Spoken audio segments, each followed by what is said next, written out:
Shalom saudara-saudara yang dikasihi oleh Tuhan. Dalam hidup kita betapa penting rasa aman. Karena dengan rasa aman barulah kita bisa efektif di dalam kehidupan kita.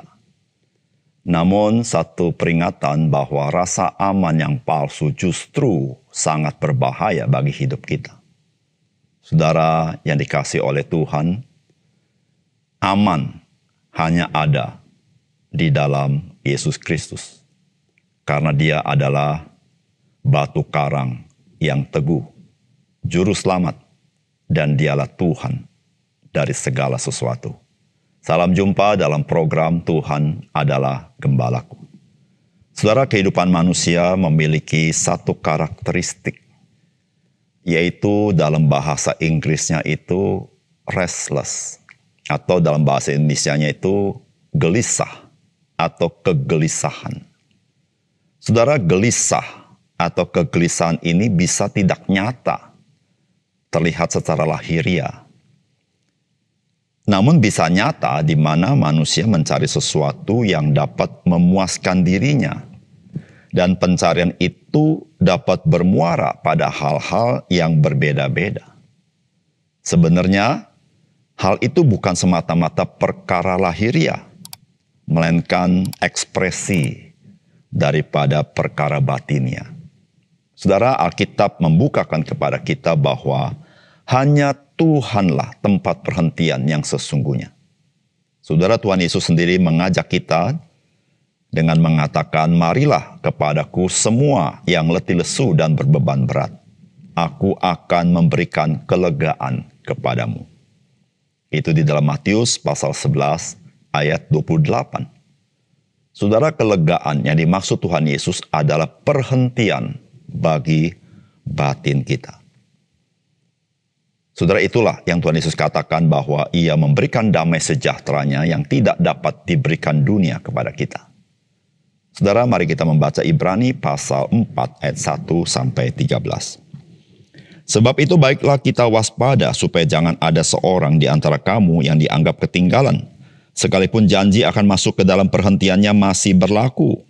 Karena kepada kita diberitakan juga kabar kesukaan sama seperti kepada mereka. Tetapi firman pemberitaan itu tidak berguna bagi mereka karena tidak bertumbuh bersama-sama oleh iman dengan mereka yang mendengarnya. Sebab kita yang beriman akan masuk ke tempat perhentian seperti yang ia katakan.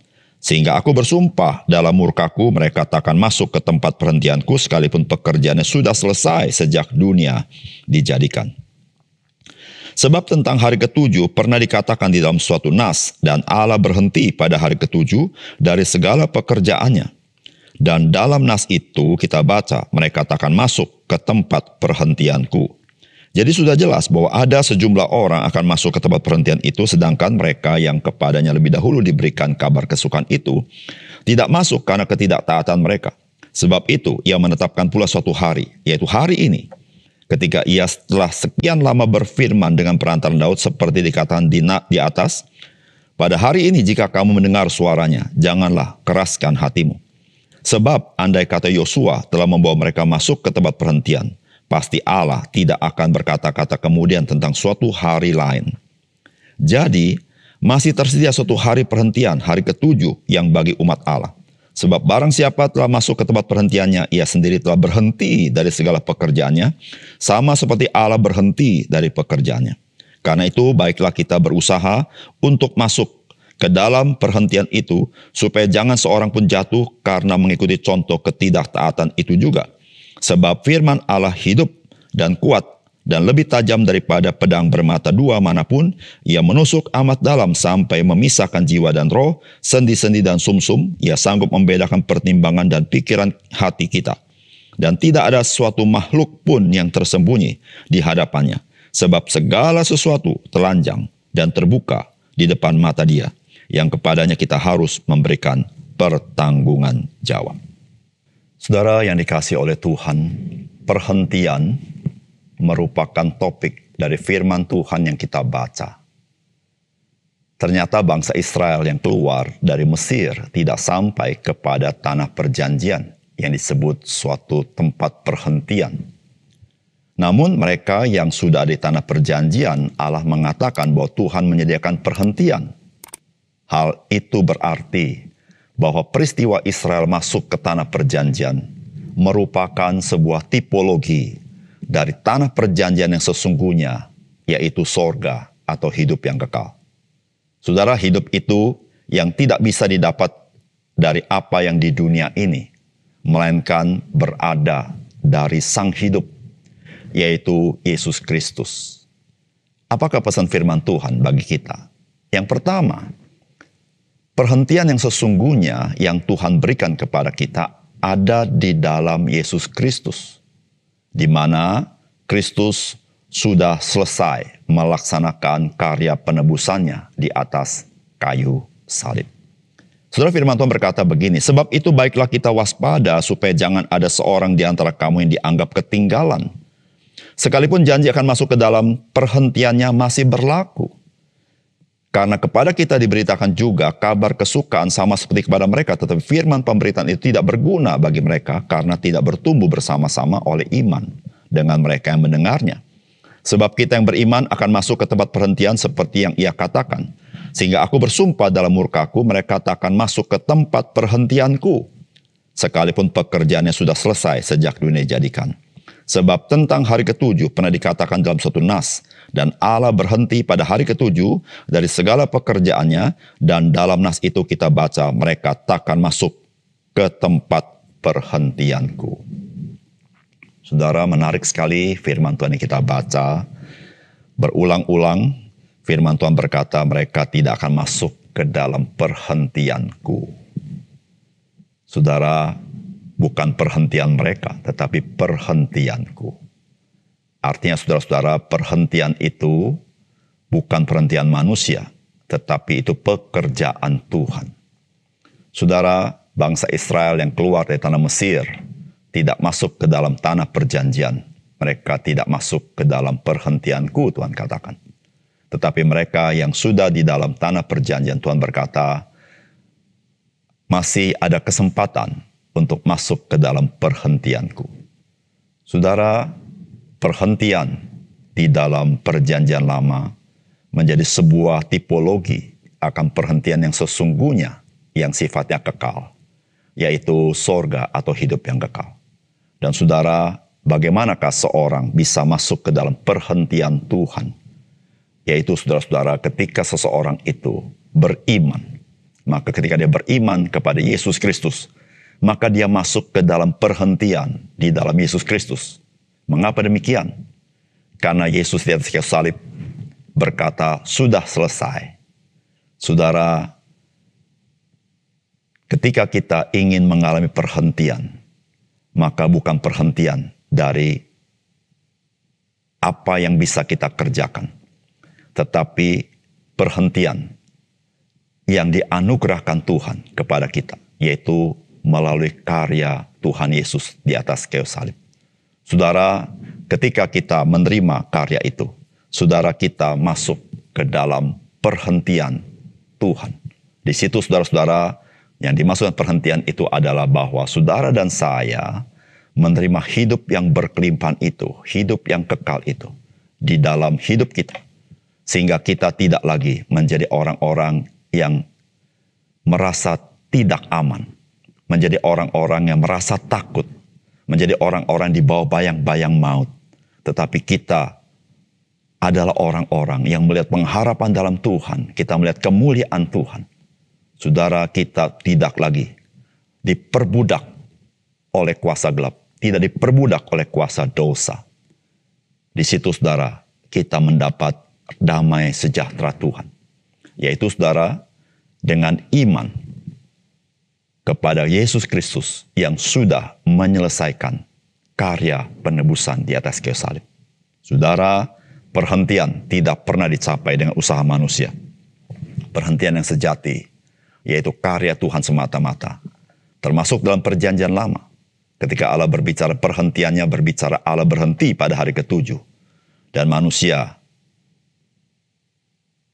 hanya dapat mengalami perhentian itu ketika dia percaya kepada Allah. Dan itu nyata dalam perjanjian baru. Ketika Kristus di atas kayu salib berkata, sudah selesai. maka saudara dan saya akan menerima perhentian itu ketika engkau percaya kepada Dia yang berkata, sudah selesai.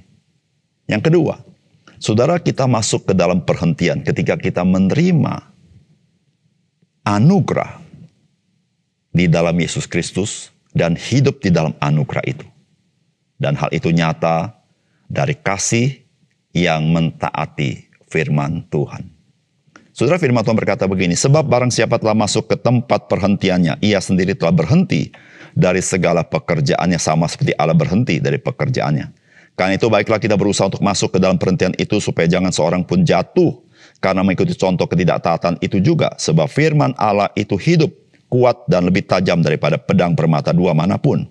Ia menusuk amat dalam sampai memisahkan jiwa dan roh, sendi-sendi dan sumsum. Ia sanggup membedakan pertimbangan dan pikiran kita. Saudara yang dikasihi dalam Tuhan, kita masuk ke dalam perhentian Tuhan ketika kita menerima anugerah di dalam Yesus Kristus dan hidup di dalamnya. Saudara, Alkitab mengatakan bahwa sebab barang siapa telah masuk ke tempat perhentiannya, yaitu perhentian Tuhan, ia sendiri berhenti dari segala pekerjaannya sama seperti Allah berhenti dari pekerjaannya. Saudara, berhenti dari pekerjaannya adalah saudara kita menerima anugerah atau semata-mata anugerah. Bukan karena pekerjaan baik kita, bukan karena pekerjaan religius kita, bukan karena peribadatan kita, bukan karena korban-korban yang kita berikan kepada Tuhan, bukan karena perbuatan-perbuatan baik kepada kita. Itu yang dimaksud kita berhenti dari segala pekerjaan dan usaha kita. Kita akan masuk ke dalam perhentian Tuhan ketika kita menerima anugerah yang 100% daripada Tuhan kepada kita di dalam Yesus Kristus. Oleh karena itu firman Allah berkata, marilah kita menerima anugerah itu. Dia memakai kata kita berusaha untuk masuk ke dalam perhentian itu. Maksudnya adalah kita sungguh-sungguh introspeksi diri. Apakah saya sudah berada di dalam anugerah itu? Saudara, ketika kita berada di dalam anugerah itu, hanya melalui iman, maka saudara, kita menjadi orang percaya yang memiliki kasih Kristus yang mendorong kita untuk mengasihi Dia. Sehingga setiap firman yang kita dengar, firman itu begitu berbicara kepada kita, sehingga kita rela mentaatinya. Dan saudara, ketika kita percaya kepada Dia, ketika kita mengasihi Dia, maka firman itu menjadi begitu terang, sehingga kita bisa melihat siapa diri kita di hadapan Tuhan. Kita yang tidak lagi di bawah kuasa dosa, tidak lagi di bawah kuasa kegelapan, di mana mata hati kita telah diterangi oleh Roh Kudus. Kita menjadi orang-orang yang melihat terang Tuhan dari firman itu, sehingga oleh dorongan kasih, kita rela melakukannya. Saudara yang dikasih oleh Tuhan, menerima anugerah di dalam Yesus Kristus membuat jiwamu tidak restless, tidak gelisah. Engkau memiliki rasa aman yang sesungguhnya, aman di bawah naungan salib Yesus Kristus.